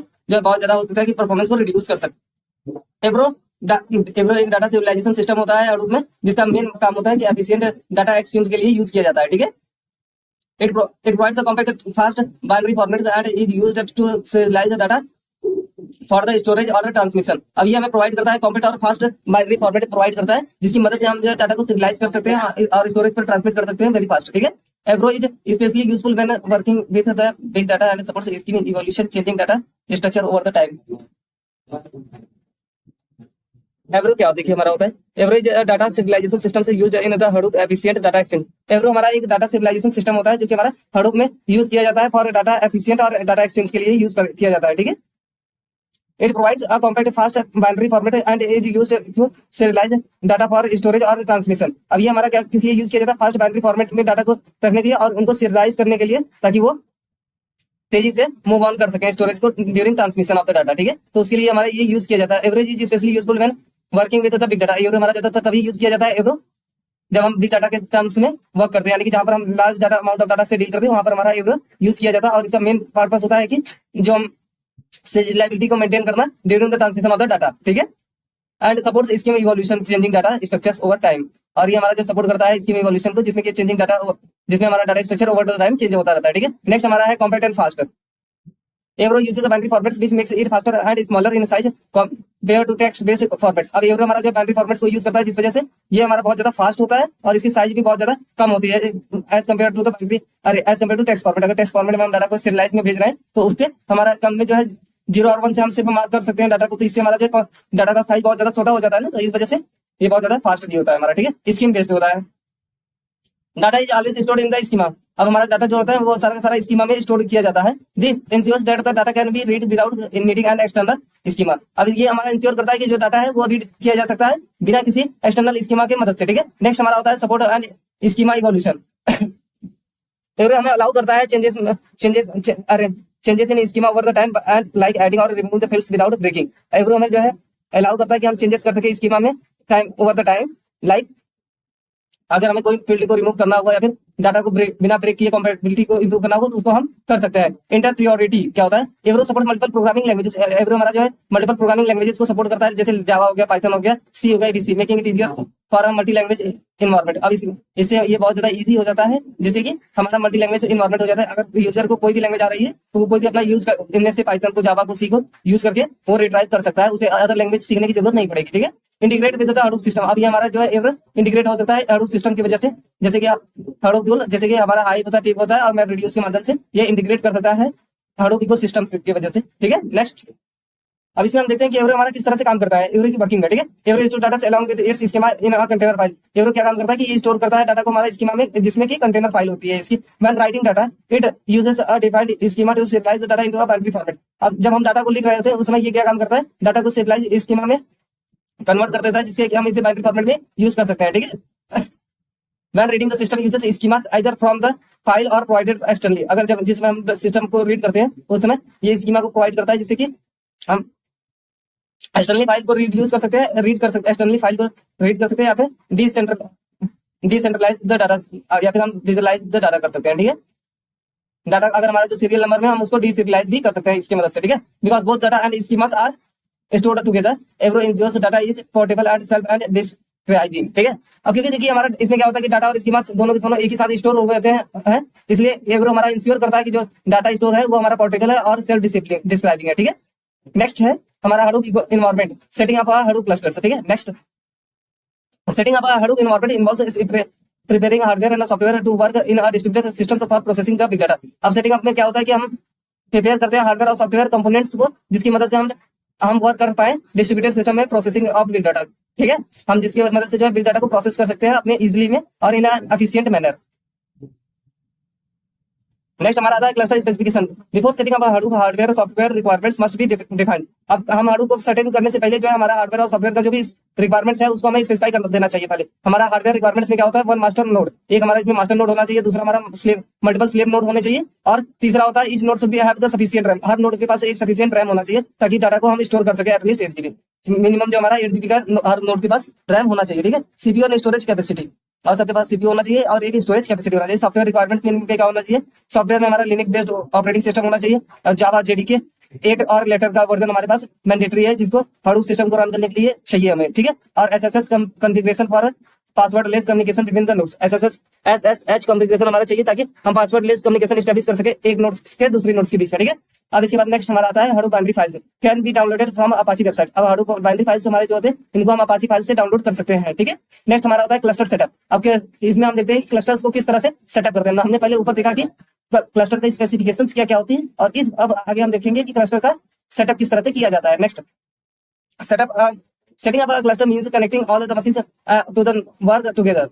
सेटिंग अप क्लस्टर का मतलब होता है कि हम सारी की सारी मशीन्स को एक साथ कनेक्ट करते हैं जिसकी वजह से वो एक साथ मिलकर वर्क कर सकते हैं, ठीक है। फर्स्ट भी install Java Hadoop on each machine. पहले हम क्या काम करते हैं कि इंस्टॉल करते हैं जावा और हडूप को हर मशीन पर, ठीक है। उसके बाद then we configure the secure communication using SSH. उसके बाद हम क्या काम करते हैं, सिक्योर कम्युनिकेशन एस्टैब्लिश करते हैं एसएसएच की मदद से, ठीक है। That the master can control the slaves without needing password. अब इसमें ये होता है कि हमारा जो मास्टर होता है वो बिना पासवर्ड का कंट्रोल कर सकता है, ठीक है। स्लिप्स को कंट्रोल कर सकता है, जो उसके डाटा नोड्स हैं। नोड हमारा जो नेम नोड है वो क्या काम करता है, नेम नोड हमारा जो है डाटा नोड्स को बिना किसी पासवर्ड से कंट्रोल कर सकता है, ठीक है। नेक्स्ट भी assigns a role to each machine which is once will act as master which one will act as support. अब इसके बाद हम क्या काम करते हैं कि जितने भी हमारे नोड्स होते हैं उनको हम जो असाइन करते हैं कि कौन सा मशीन हमारा जो मास्टर के तौर पे एक्ट करेगा और कौन सा मशीन स्लेव के तौर पे एक्ट करेगा। After that we edit the and configure files to set up the path data directories ports and other necessary settings to allow the system to function in a distributed way। अब इसके बाद हम क्या करते हैं, इसके बाद हम जो कॉन्फ़िगर करते हैं सारे के सारे फाइल्स के पाथ को, ताकि जो डाटा के डायरेक्टरीज हैं, पोर्ट और नेसेसरी सेटिंग्स हैं वो हमारे अलाउ हो सके डिस्ट्रीब्यूटेड वे में, ठीक है, ताकि हमारा जो डाटा एक दूसरे से ट्रांसफर हो सके इजीली। इतना हम सेटिंग्स को परफॉर्म करते हैं। नेक्स्ट हमारा होता है क्लस्टर इंस्टॉलेशन। हमारा ये प्रोसेस में हम पढ़ेंगे कि क्लस्टर किस तरह से हमारा इंस्टॉल होता है। After setup we install and configure everything. हम सारे सेटअप्स के बाद हम जो है क्लस्टर्स को इंस्टॉल करते हैं और सेटअप करते हैं, ठीक है। Install Java and Hadoop on each machine. अब दोनों जितने भी हमारे क्लस्टर्स हैं उन सभी मशीन्स पर हमें जो है जावा और हडूप को इंस्टॉल करना पड़ता है। Set environment variables like Java home and Hadoop home. अब इसके बाद हमें एनवायरनमेंट वेरिएबल को सेटअप करना पड़ता है जिसमें कि हम जावा होम या फिर हडूप होम को सेटअप करते हैं। नेक्स्ट हमारा होता है कि configure the next clustering bye setting path and data storage settings in required configuration files. अब इसमें हम क्या करते हैं कि कॉन्फ़िगर कर देते हैं कि हमारा कौन सा नेक्स्ट सेटिंग होगा, और उसके बाद हम जो है डाटा स्टोरेज पाथ जो हमारे रिक्वायरमेंट्स में है उनको भी हम कॉन्फ़िगर कर देते हैं सारे के सारे फाइल्स के साथ। Next enable secure communication using SSH की। अब उसके बाद हम जो है सिक्योर कम्युनिकेशन इनेबल्स करते हैं एसएसएच की मदद से, ताकि हमारा जो एक दूसरे के बीच में एक डाटा नोड से दूसरे डाटा नोड के बीच में जो कम्युनिकेशन एस्टैब्लिश हो रहा है वो विदाउट पासवर्ड हो सके। Format the file system to prepare it for data storage. हम पूरे के पूरे फाइल सिस्टम को फॉर्मेट कर देते हैं ताकि उसके अंदर जो एक्स्ट्रा फाइल्स स्टोर है या फिर जो एक्स्ट्रा फाइल्स पहले इंस्टॉल फाइल है वो सारे के सारे डिलीट हो सके, और उसके बाद हम डाटा नोड को इंस्टॉल कर देते हैं यहाँ पर, ठीक है। Start necessary background service called daemons to begin using the cluster. अब इसके बाद हम इसको बैकग्राउंड सर्विस में इंस्टॉल करते हैं जिसको हम बोलते हैं डेमोस, जिसकी मदद से हम क्लस्टर्स को भी वेरीफाई करते हैं, ठीक है। Now finally we check the system using the commands line और web interface to ensure everything is running properly. अब इसके बाद हम जो है कमांड लाइन या फिर वेब इंटरफेस की मदद से चेक करते हैं कि हमारा जितनी भी चीजें हैं वो सारी स्मूथ वे में रन कर रहे हैं। नेक्स्ट हमारा है हडूप कॉन्फ़िगरेशन, ठीक है। Hadoop configuration is essential for controlling the behaviour of the performance of the Hadoop components like HDFS, YARN and MapReduce configuration settings are written in XML files they configure includes, ठीक है। Hadoop configuration का main क्या होता है कि इसके हमारा main काम क्या रहता है कि ये हमारा बिहेवियर को कंट्रोल करता है और परफॉर्मेंस को कंट्रोल करने का काम करता है, जैसे कि हमारा एचडीएफएस जो हो गया, हमारा यार्न फाइल्स हो गया और मैपरेड्यूस हो गया, कॉन्फ़िगरेशन फाइल जो होते हैं इनके सेटिंग अप को और जो इनके बिहेवियर को रिड्यूस करने का काम करता है, ठीक है। अब ये हमारा जो एक्सएमएल फाइल से कॉन्फ़िगर करता है हमारी फाइल्स को, ठीक है। अब इसका हमारा कोड साइट एक्सएमएल क्या होता है, कोड साइट डॉट एक्सएमएल होता है content setting for Hadoop core like file system address, ठीक है। ये हमारा क्या काम करता है कि Hadoop कोड को सेट करता है जिसमें कि हम फाइल सिस्टम एड्रेस को कंटेन करता है। HDFS site dot XML set up parameters for HDFS like replication factors, block size and permission settings, ठीक है। अब ये क्या काम करता है कि हमारा पैरामीटर्स को, रेप्लिकेशन फैक्टर्स को और ब्लॉक साइज को, इन सबको परमिशन सेटिंग्स को इनेबल कर देता है, ठीक है। नेक्स्ट हमारा होता है मैपरेड साइट एक्सएमएल। मैपरेड साइट एक्सएमएल देखिए क्या काम करता है, ये मैप रिड्यूस कॉन्फ़िगर करता है हमारा मैप रिड्यूस सेटिंग को, ठीक है। और ये क्या काम करता है कि जॉब, हर जितने भी जॉब होते हैं उनको टैगल एड्रेस प्रोवाइड करता है जिससे कि हम रिड्यूस कर सके टास्क को, ठीक है। नेक्स्ट हमारा होता है yarn डॉट एक्सटीएमएल। yarn डॉट एक्सटीएमएल हमारा कॉन्फ़िगर करता है yarn पैरामीटर्स को, जैसे कि हम रिसोर्स मैनेज कर रहे हैं या फिर नोड को मैनेज करने का या फिर मैनेजर को सेटिंग करने का काम करते हैं, ठीक है। नेक्स्ट हमारा आता है proper configuration ensures efficient cluster operation and source utilization. अगर हम प्रॉपर्ली डाटा को कॉन्फ़िगर करते हैं तो उससे हमारा क्या होता है कि क्लस्टर ऑपरेशन हो सकता है और सोर्स की यूटिलाइजेशन बहुत अच्छी तरीके से हो सकती है। नेक्स्ट टॉपिक हमारा जो है सिक्योरिटी इन Hadoop, ठीक है। सिक्योरिटी हमारा एक मेजर कॉन्सेप्ट होता है Hadoop में, क्योंकि इसमें हमारा large amount of the data store होता है और हैंडल किया जाता है, तो इस वजह से हमारा सिक्योरिटी बहुत ही ज्यादा वाइटल रोल प्ले करता है इसके अंदर।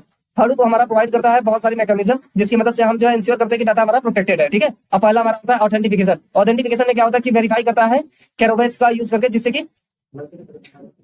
कि हमारे ऑथेंटिकल यूजर ही सिर्फ एक्सेस कर सकते हैं क्लस्टर्स को, ठीक है। ऑथराइजेशन में हमारा कंट्रोल करता है ऑपरेशन, जैसे कि रीड हो गया, एग्जीक्यूट हो गया या फिर राइट फाइल हो गया, ताकि हमारा जो ऑथेंटिकेटेड यूजर हमारे जो है वो परफॉर्म कर सके या फिर जॉब्स के साथ जो राइट ऑपरेशन है उनको परफॉर्म कर सके, ठीक है। नेक्स्ट हमारा होता है इंक्रिप्शन। इसमें हमारा जो प्रोटेक्ट करता है सेंसिटिव डाटा, जब हम जिस समय हमारा जो डाटा ट्रांसफर होता है उसमें ये सेंसिटिव डाटा को प्रोटेक्ट करने का काम करता है, जिसमें कि ये हमारे सिक्योरिटी फीचर्स लगा देता है। ये हमारे Hadoop का एक सिक्योरिटी फीचर होता है जिसकी वजह से डाटा को ये इनक्रिप्ट कर देता है, ताकि ये किसी कोई डाटा को कोई और फॉर्मेट में इनक्रिप्ट कर देता है ताकि ये लॉस्ट होने पर भी कोई और डिकोड ना कर सके, ठीक है। और ये उस समय किया जाता है जिस समय हम अगर ट्रांसफर करते हैं अपने डाटा को नेटवर्क के ऊपर डिस्क की मदद से, ठीक है। और नेक्स्ट हमारा होता है file and discovery permission similar to Unix Linux system. अब ये हमारा जो यूनिक्स और लिनक्स सिस्टम के जैसा सिमिलर होता है। Permission can be set up for files and directories to restrict access. अब इसमें हम परमिशन को सेटअप कर सकते हैं ताकि हमारा डायरेक्टरीज और फाइल्स को कोई और एक्सेस न कर सके। नेक्स्ट हमारा होता है advance security features can also be added using the tools like Apache Ranger and Sentry. Apache Ranger और सेनेटरी की मदद से हम जो एडवांस टूल्स या फिर एडवांस टूल्स को इसके अंदर इंस्टॉल कर सकते हैं, ठीक है, और ऐड भी कर सकते हैं। नेक्स्ट देखिए होता है हमारा एडमिनिस्ट्रेटिंग Hadoop, ठीक है। हम किस तरह से Hadoop का एडमिनिस्ट्रेट करते हैं या फिर मैनेज करते हैं, मेंटेन करते हैं, इसका काम बताता है हमारा Hadoop क्लस्टर्स, ठीक है। अब इसके हमारे की रेस्पॉन्सिबिलिटीज होते हैं जो कि हमारे एडमिनिस्ट्रेशन में इंक्लूड किए जाते हैं। पहला हमारा होता है इसका मैनेजिंग द क्लस्टर कंपोनेंट। इसमें हम क्या करते हैं, starting and stopping Hadoop Demons like name node, data nodes, resource manager and the name nodes. अब इसमें हम क्या करते हैं कि मैनेजिंग द क्लस्टर कंपोनेंट्स। अब इसमें क्लस्टर कंपोनेंट में क्या करते हैं कि हमारे जो Hadoop के डाटा नोड्स होते हैं उनको हम स्टार्ट करना है या फिर बंद करना है, ये डिसीजन हम इसमें प्रोवाइड करते हैं। नेक्स्ट हमारा होता है user management, creating user accounts and setting file permissions. अब यूजर मैनेजमेंट में क्या करते हैं, यूजर के अकाउंट को क्रिएट करते हैं और फाइल की सेटिंग को, परमिशन को हम एक्सेस करते हैं। नेक्स्ट हमारा होता है क्लस्टर हेल्थ मॉनिटरिंग। अब नेक्स्ट में हम क्या करते हैं कि क्लस्टर हेल्थ को मॉनिटर करते हैं, जिसमें कि हम इंश्योर करते हैं कि जितने भी हमारे नोड हैं वो वर्क कर रहे हैं डाटा के साथ प्रॉपर्ली और विदाउट रेप्लिकेशन में, ठीक है। अब जॉब मैनेजमेंट में क्या होता है, monitoring and controlling the job execution. Job management में हम मॉनिटर करते हैं और कंट्रोल करते हैं जॉब के एग्जीक्यूशन को, ठीक है। नेक्स्ट हमारा होता है backup and recovery. Backup and recovery में हम क्या करते हैं, रेगुलर टास्क हो गया, बैकअप्स हो गया, और प्रिपेयर करते हैं कि फेलियर से हमारा बच सके फाइल्स, ठीक है। नेक्स्ट हमारा होता है like Ambari and the Cloudera manager helps specified administration task through graphical dashboards. अब इसमें हमारे जो ये अबारी और क्लोराडेरा मैनेजर होते हैं, इनकी मदद से हम एडमिनिस्ट्रेशन टास्क को ग्राफिकल रिप्रेजेंटेशन में कर सकते हैं डैशबोर्ड्स के फॉर्म में, ठीक है। पार्ट हमारा आता है HDFS मॉनिटरिंग एंड मेंटेनेंस, ठीक है। Maintaining the HDFS system is important to ensure data reliability and availability. Monitoring and maintenance involves, देखिए मॉनिटरिंग जो हमारा होता है ये बहुत ज्यादा इंपॉर्टेंट पार्ट होता है, जिसमें कि हम डाटा को रिलायबिलिटी और अवेलेबिलिटी के लिए हम मॉनिटर कर सकते हैं ताकि हमारा जो डाटा है वो टेप बचा रहे और कहीं पर भी वेस्ट ना हो, ठीक है। अब इसके लिए हम जो कुछ ऑपरेशंस को परफॉर्म करते हैं, जैसे हमारा पहला ऑपरेशन होता है चेकिंग द डिस्क स्पेस। अब पहले में हम क्या करते हैं कि चेक करते हैं कि हमारा डिस्क का स्पेस क्या होता है। इसके बाद हम मॉनिटर करते हैं डाटा नोड्स को, ताकि हमारा जो डाटा हेल्थ स्टेटस, ताकि हमारा जो डाटा के अवेलेबल है उसका हेल्थ स्टेटस किस तरह से, डाटा हमारा फॉर्मेट नहीं हुआ है या फिर डाटा कहीं पर ब्रेक डाउन तो नहीं हो गया, इन सारी चीजों को हम डाटा नोड्स के थ्रू मॉनिटर करते हैं, ठीक है। Monitoring name node UI to view cluster status and file system details. अब इसमें हम क्या करते हैं, नेम नोड को मॉनिटर करते हैं ताकि हमारे जो फाइल सिस्टम हो गया या फिर क्लस्टर का स्टेटस क्या है इसको हम डिटेल में मैनेज कर सकें, ठीक है। नेक्स्ट हमारा होता है कि चेकिंग अंडर रेप्लिकेटेड और करप्टेड ब्लॉक्स। अब इसमें हम क्या करते हैं, चेक करते हैं कि हमारा जो अंडर रेप्लिकेटेड है या फिर जो रेप्लिकेट फाइल्स की कॉपी नहीं बन पाई है उनको चेक करते हैं, और जो हमारे फाइल करप्ट हो चुके हैं, ब्लॉक्स करप्ट हो चुके हैं, उनको हम चेक करते हैं। Running the balancer to describe blocks eventually across data nodes. अब इसमें हम क्या करते हैं, बैलेंस टूल का इस्तेमाल करते हैं, जिससे कि हम डिस्क्राइब कर सकते हैं, रीडिस्क्राइब कर सकते हैं ब्लॉक को और इवेंटली अक्रॉस द डाटा नोड। इसमें हम डाटा नोड्स के इवेंटली अक्रॉस में कर सकते हैं।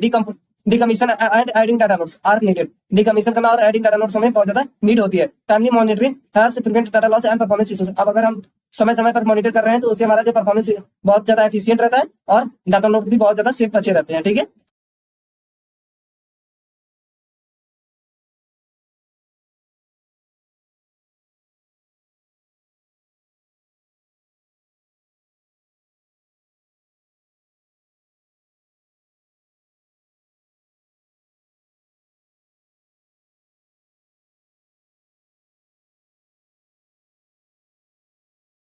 ठीक है ना। एचडीएफएस मॉनिटर एंड मेंटेनेंस में हमारा क्या होता है, एचडीएफएस मॉनिटरिंग एंड मेंटेनिंग में, ठीक है, हमारा होता है कि maintaining the HDFS systems is important to ensure the data reliability and availability.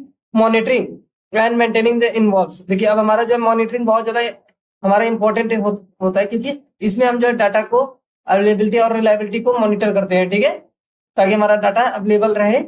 Even if जो है हमारा सिस्टम क्रैश कर जाता है तो दूसरे सिस्टम से हम डाटा को रेप्लिकेशन के माध्यम से अवेलेबल करा सके, ठीक है। अब इसमें हमारा जो है इसके क्या क्या प्रोसेस होते हैं, checking the disk space usage.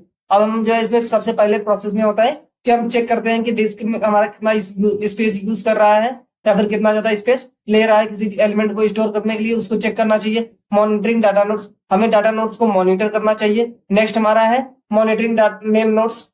अब इसमें हम जो है नेम नोड को मॉनिटर करते हैं और उसके बाद क्लस्टर्स क्या होता है, इसमें फाइल सिस्टम डिटेल को मॉनिटर करते हैं ताकि कोई भी अगर रेडिडेंसी आती है तो उसको हम इंप्रूव कर सके और मॉनिटर कर सके, ठीक है।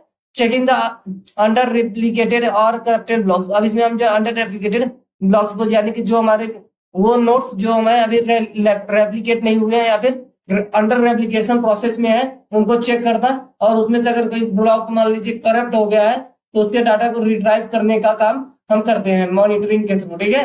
रनिंग बैलेंस टूल्स, अब हम इसमें जो है बैलेंस टूल को रन करते हैं, जैसे कि डिस्ट्रीब्यूटेड ब्लॉक होता है, हमारा इवेंट डाटा नोट्स होते हैं। अब इस तरह के टूल्स को हम बैलेंस टूल तक हमारा जो डाटा का बैलेंस है वो बना रहे हैं, ठीक है। Decommission adding data notes are as needed. अब हमें जो है डीकमीशन कर देना चाहिए और जहां पर जरूरत पड़े कि अगर एक्स्ट्रा स्टोरेज के लिए हमें डाटा नोट की जरूरत है, वहां पर हमें जो है स्टोर करने के लिए दे देना चाहिए। Okay, next timely monitoring helps prevent the loss and performance issues. अगर हम टाइम टाइम पर मॉनिटर कर रहे हैं तो इससे हमारा जो है डाटा का लॉस और परफॉर्मेंस इशू में बहुत ज्यादा रिलैक्सेशन मिलता है, ठीक है। देखिए हडूप बेंचमार्क क्या होता है, बेंचमार्क हमारा जो है इवोल्यूएट करते हैं परफॉर्मेंस को और स्पीड को और रिलायबिलिटी ऑफ द रिसोर्स, जो हम रिसोर्स यूज कर रहे हैं उसकी रिलायबिलिटी क्या है, इन सारी चीजों को हम बेंचमार्क के थ्रू स्केल अप करते हैं, ठीक है। नेक्स्ट हमारा होता है test DF Cisco. Test DF Cisco का मेन काम होता है कि ये टेस्ट करता है कि हमारा प्रोसेस में जो रीड हो रहा है या फिर राइट हो रहा है उसका थ्रूपुट क्या है, ठीक है, एचडीएफएस में। नेक्स्ट हमारा होता है टेरासॉर्ट। टेरासॉर्ट हमारा जो है परफॉर्मेंस मेजर करने के लिए और मैप रिड्यूस के सॉर्टिंग लार्ज डाटा सेट को जो स्मॉल डाटा सेट में सॉर्ट करने के लिए यूज किया जाता है टेरासॉर्ट का। और एमआर बेंच टेस्ट होता है performance of map reduce jobs. अब एमआर बेंच हमारा क्या काम करता है, एमआर बेंच हमारा टेस्ट करता है परफॉर्मेंस जो कि हमारा मैप रिड्यूस जॉब्स का होता है, ठीक है। नेक्स्ट आता है हमारा एनएन बेंच, ये हमारा मेजर करता है परफॉर्मेंस और नेम नोड का परफॉर्मेंस को मेजर करने का काम करता है एनएन बेंच, ठीक है। नेक्स्ट हमारा आता है Hadoop in the cloud.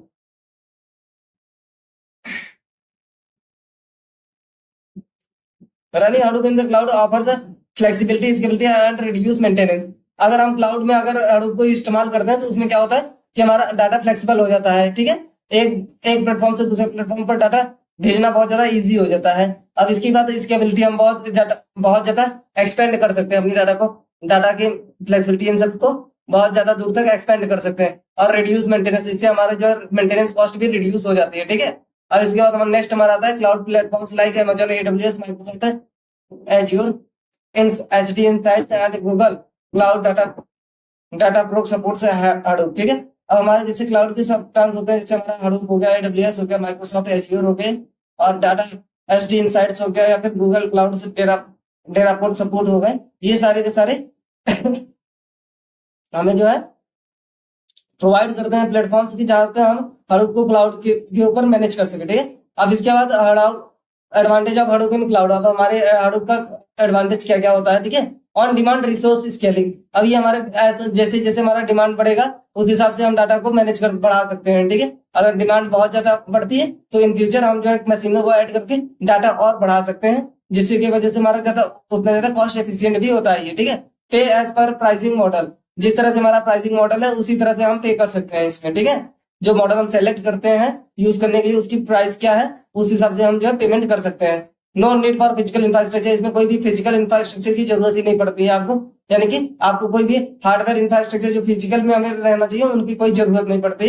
Easy deployment and हमारा ये जो है बहुत ज्यादा इजी पड़ जाता है डिप्लॉय करना और अपडेट करना, ठीक है। नेक्स्ट हमारा आता है Hadoop is cloud suitable for organization looking to the process large scale data without investing in the heavy infrastructure. अब हडूप उन लोग के लिए बहुत ज्यादा अच्छा है, जैसे कि मान लीजिए कोई ऑर्गेनाइजेशन है जो कि चाहती है कि बहुत ज्यादा पैसे न इन्वेस्ट करके जो हमारे पास एग्जिस्टिंग इंफ्रास्ट्रक्चर है उसी पर हम जो है